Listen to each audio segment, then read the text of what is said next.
साथियों नमस्कार, एक बार फिर से आप सभी का स्वागत है। अगर आप भी तैयारी कर रहे हो बैंक एग्जाम 2026 की, तो आपका सपना होगा कि यार इस बार ना एक नौकरी सुनिश्चित करनी है। और जब बात आती है सरकारी नौकरी की, बैंकिंग की, सरकारी की, सबसे बड़ा नाम निकल कर आता है state bank of India. State bank of India में भी साल भर में 3 एग्जाम होते हैं, प्रोबेशनरी ऑफिसर, स्पेशलिस्ट ऑफिसर और क्लरिकल, जिसको आजकल हम जूनियर एसोसिएट भी बोलते हो। तो आज हम लोग बात करेंगे इस वीडियो में कि आप लोग अगर तैयारी कर रहे हो स्टेट बैंक ऑफ इंडिया में जूनियर एसोसिएट यानी कि एसबीआई क्लर्क, तो आप मैथ्स कैसे क्रैक कर सकते हैं फर्स्ट अटेम्प्ट में। वीडियो को अंत तक देखिएगा, सुनिएगा, समझिएगा। बहुत सारी प्रैक्टिकल बातें मैं आपको करने वाला हूं। कोई हाइपोथेटिकल बातें नहीं होंगी, ऐसी बातें होंगी जिनसे आप बोलोगे हाँ यार मुमकिन है सर। तो चलिए शुरुआत करते हैं बिना किसी देरी के। मेरा नाम है अरुण सिंह रावत। पिछले 10 सालों से मैं बैंक एग्जाम के बच्चों को क्वांट पढ़ा रहा हूं। 2023 में ऑल इंडिया रैंक 1 हो या लास्ट ईयर हजारों बच्चों के सिलेक्शन हो, काफी सारे बच्चों को सिलेक्शन दिलाने में थोड़ा सा रोल मैथ्स का बढ़ जाता है साथियों, और उन सबको आसान बनाने का काम ही मेरा है। शुरुआत करते हैं आज के इस वीडियो में। अगर आप भी 2026 की तैयारी कर रहे हो तो पूरा का पूरा एक वीडियो मैंने किया हुआ है, वीडियो सेक्शन में जाके इस वीडियो को देख लेना, सारी जानकारी आपको इस वीडियो में मिल जाएगी। आज की वीडियो में हम बात करते हैं कि स्टेट बैंक ऑफ इंडिया अगर आप तैयारी कर रहे हो तो इस वीडियो में क्या होने जा रहा है। देखिए, सबसे पहले मैं आपको बताऊं कि इसका जो प्री एग्जामिनेशन है वो सितंबर और अक्टूबर में होगा, और मेंस एग्जामिनेशन इसका नवंबर में होगा। प्री एग्जामिनेशन की अगर मैं आपको एग्जैक्ट डेट बताऊं, तो एग्जैक्ट डेट जो प्री एग्जामिनेशन की है बच्चों, वो है आपकी 27 सितंबर और 3 अक्टूबर, और मेंस एग्जामिनेशन है 7 नवंबर। ये आपकी एक्सपेक्टेड डेट है जिस पर आपका इस साल एग्जाम होगा, ठीक है। और 3 फेज में एग्जाम होता है, नहीं अब 2 फेज, क्योंकि इंटरव्यू का जो काम था वो खत्म हो गया, लेकिन फिर भी एक तीसरा पड़ाव भी है जिसको हम बात करेंगे एलपीटी। सबसे पहले मेरे दोस्तों आपका प्री एग्जामिनेशन होगा, जिसमें आपका मेन फोकस होगा स्पीड, एक्यूरेसी पर। इसमें सवाल होंगे 35 और समय मिलेगा आपको केवल 20 मिनट का। फिर आ जाता है दूसरा फेस यानी कि मेंस एग्जामिनेशन। जो प्री एग्जामिनेशन होगा वो केवल आपको क्वालिफाई करना होता है, इसके मार्क्स काउंट नहीं होते हैं सर, ठीक है। ये जो प्री एग्जामिनेशन है ये क्वालिफाई करना है, कट ऑफ निकालनी है। और स्टेट बैंक ऑफ इंडिया में कोई सेक्शनल कट ऑफ भी नहीं होती है। तो आप यहां पर लिख लीजिए कि नो सेक्शनल कट ऑफ। कि मेरे दोस्तों, मेरे प्यारे साथियों, कोई सेक्शनल कट ऑफ भी नहीं होती है सर, कि आप ये कहें कि मुझे क्वांट में इतने नंबर लाने, रीजनिंग में नहीं। ओवरऑल जितनी नंबर की कट ऑफ जाती है आप वो ले आएंगे, आप पास हो जाएंगे। मेंस एग्जामिनेशन में जो फोकस होता है वो लॉजिक्स पर होता है और कॉन्सेप्ट पर होता है बच्चों, ठीक है। इसके सवाल होते हैं मेंस में 50 नंबर का आता है मैथ्स, ठीक है। मैं मैथ्स की बात कर रहा हूं ओवरऑल, और इसमें जो टाइम आपको मिलेगा वो मिलेगा 45 मिनट्स। तो अगर मैं आपको बताऊं प्री और मेंस एग्जामिनेशन में मिला के 85 क्वेश्चन होते हैं सर। प्री में 35 क्वेश्चन और मेंस में 50 क्वेश्चन। तो अच्छा खासा वेटेज है क्वांट का, आप देख सकते हो, है ना। बिना क्वांट के काम नहीं चलेगा। जब आपका मेंस क्लियर हो जाएगा तो उसके बेसिस पे आपका फाइनल सिलेक्शन हो जाता है। मेंस के मार्क्स के बेसिस पे ही आपका फाइनल सिलेक्शन होगा। बेस्ड ऑन मेंस स्कोर एक लैंग्वेज प्रोफिशिएंसी टेस्ट यानी कि एलपीटी होता है। एलपीटी क्या होता है सर, कि क्लरिकल के जितने एग्जाम्स होते हैं वो स्टेट वाइज होते हैं, मतलब हर राज्य के हिसाब से होते हैं, राज्यों के हिसाब से उसकी नौकरी आती है, या राज्य कह लीजिए या फिर आप उसके जो एसबीआई के जोन हो गए, राज्य कह लीजिए, स्टेट वाइज निकलता है ना।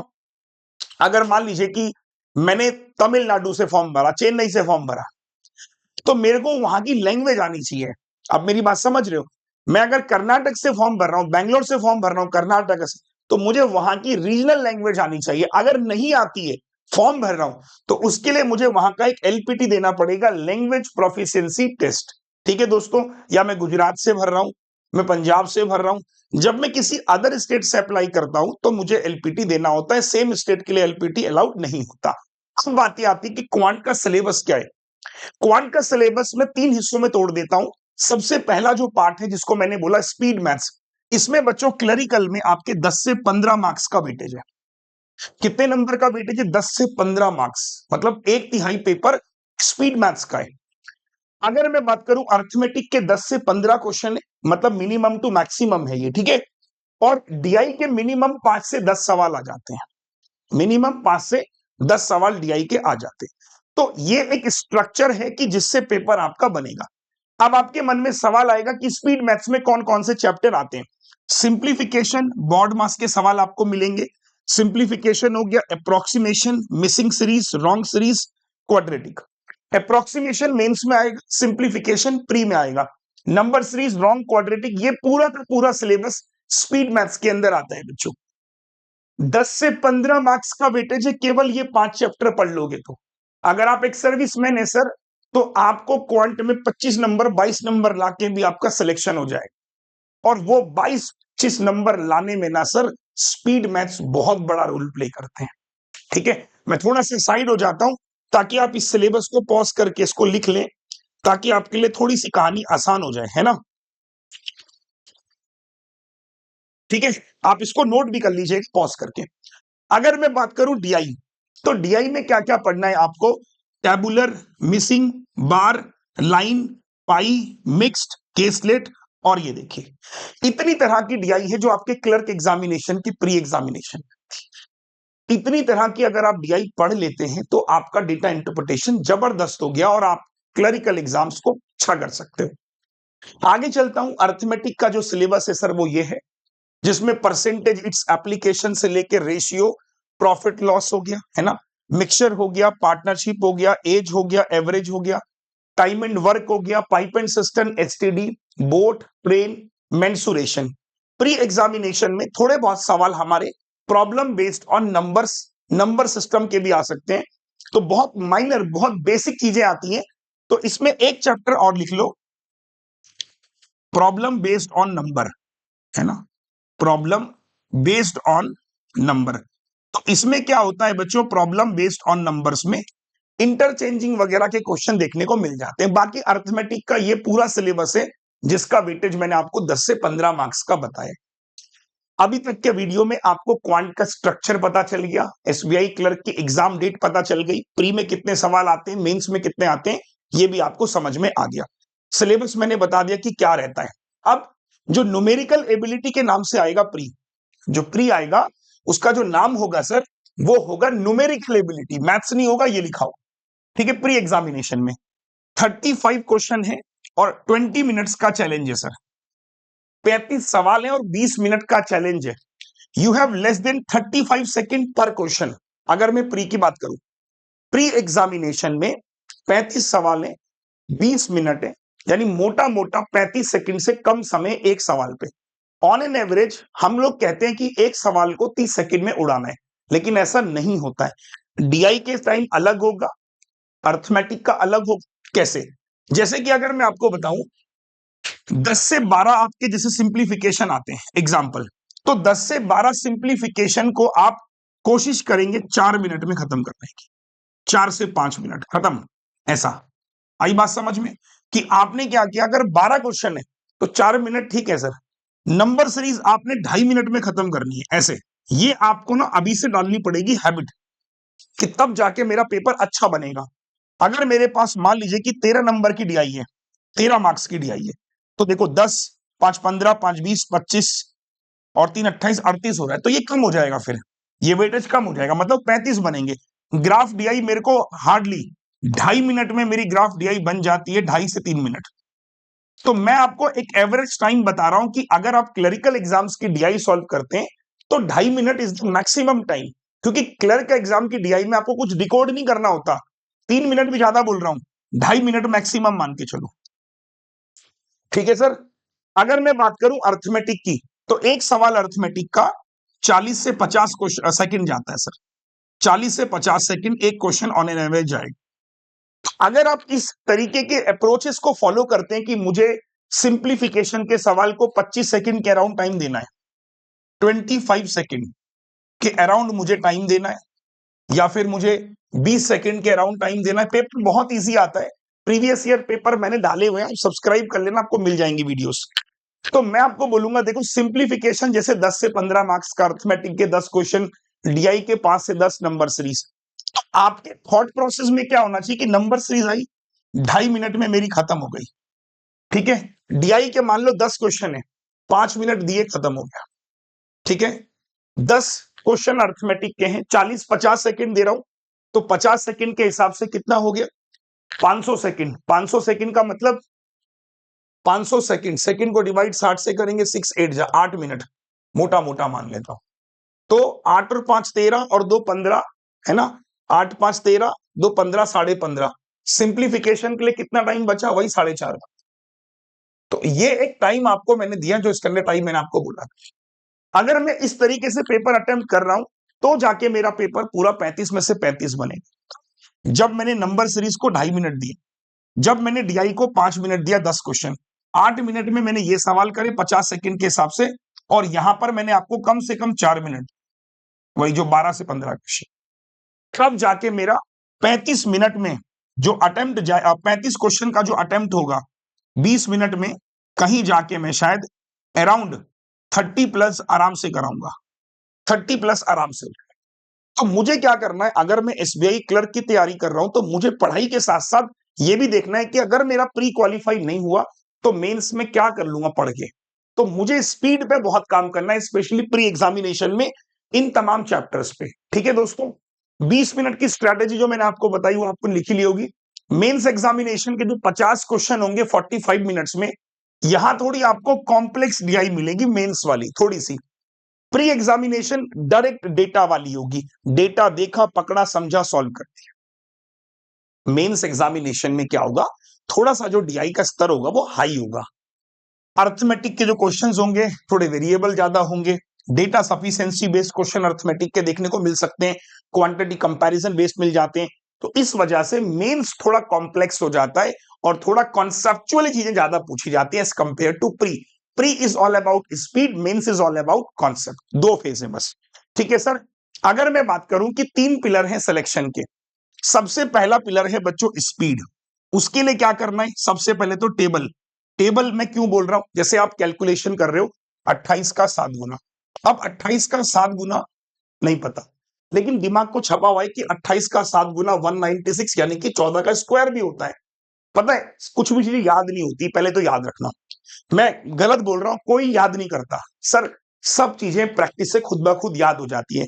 आप ऐसे समझो, जब आप छोटे थे तो 2 का टेबल 5 का टेबल भी याद करना बहुत बड़ी महाभारत थी, लेकिन आज के दौर में टेबल्स याद करना हमारे लिए आसान नहीं हुआ, क्योंकि हम वो प्रैक्टिस करते करते करते करते इतना टाइम हो गया कि सर आदत सी पड़ गई।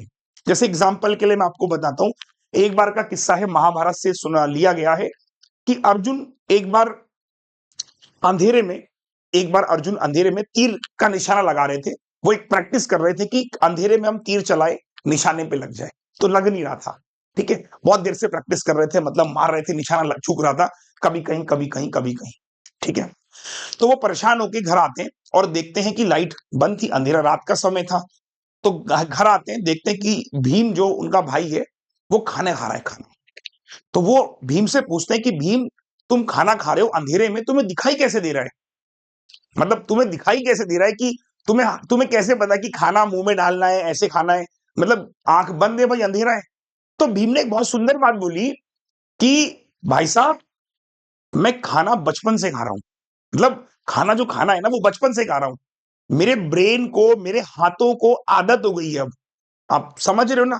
हमारे जो कहते हैं सेंस ऑर्गन्स होते हैं, they are habitual of doing things, कि मैं डेली खा रहा हूं। आज आपको बोलेंगे आंख बंद करके खाना खा लोगे, आप बोलोगे हाँ खा लोगे, मेरी बात समझ रहे हो? लेकिन कोई छोटा बच्चा को बोलोगे आंख बंद करके, शायद वो ना खा पाए।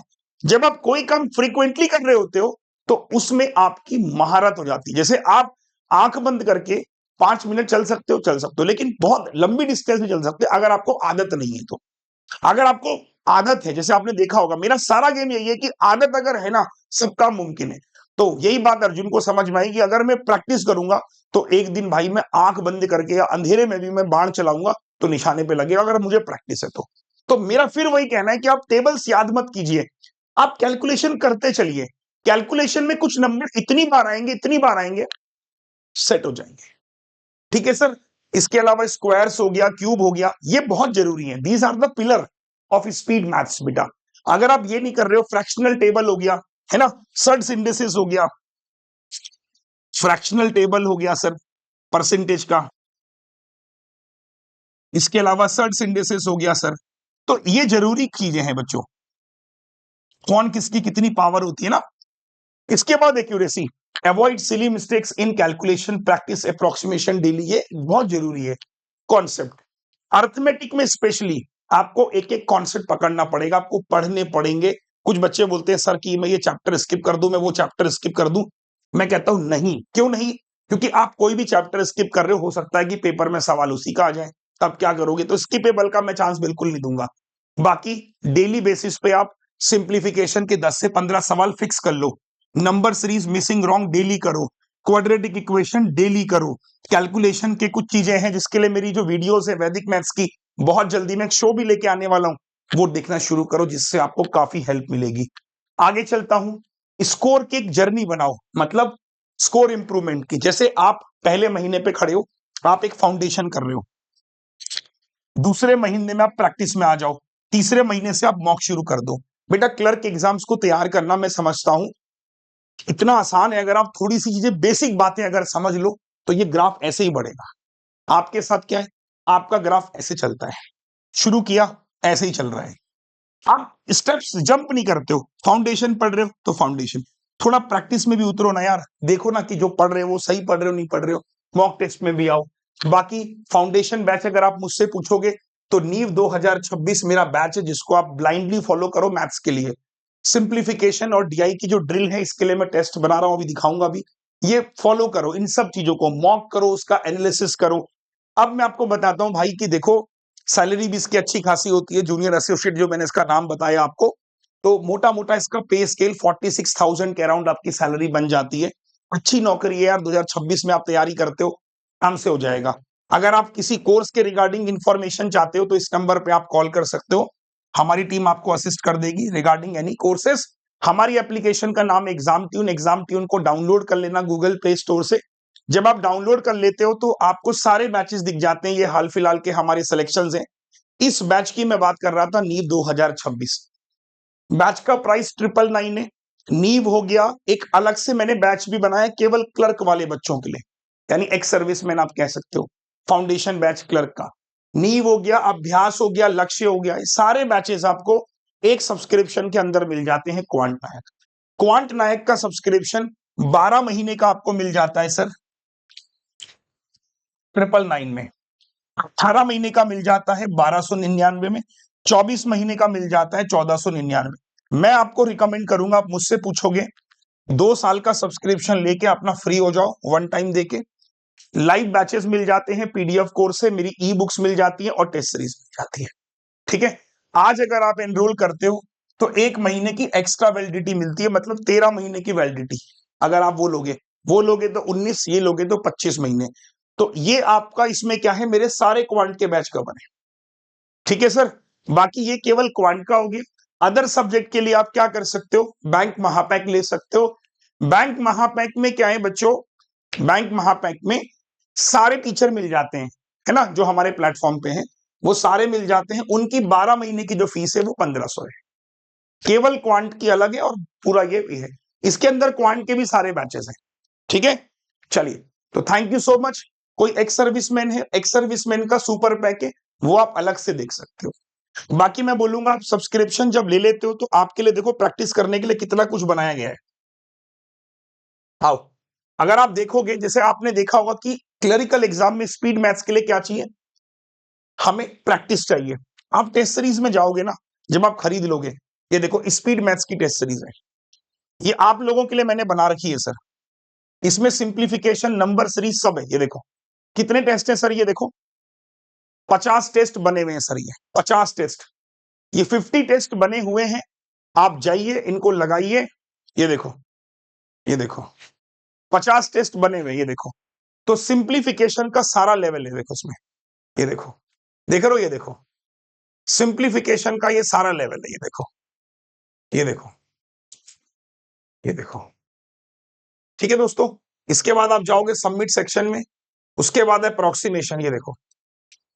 ठीक है दोस्तों, चलो, तो ये सब कुछ आपको क्वांट नाइक के अंदर मिल जाता है। तो थैंक यू सो मच। कोई कंफ्यूजन हो, जैसे कि मैंने आपसे कहा था, कोई दिक्कत परेशानी हो, आप इस नंबर पे हमें कॉल कर सकते हैं, टीम आपको हेल्प कर देगी।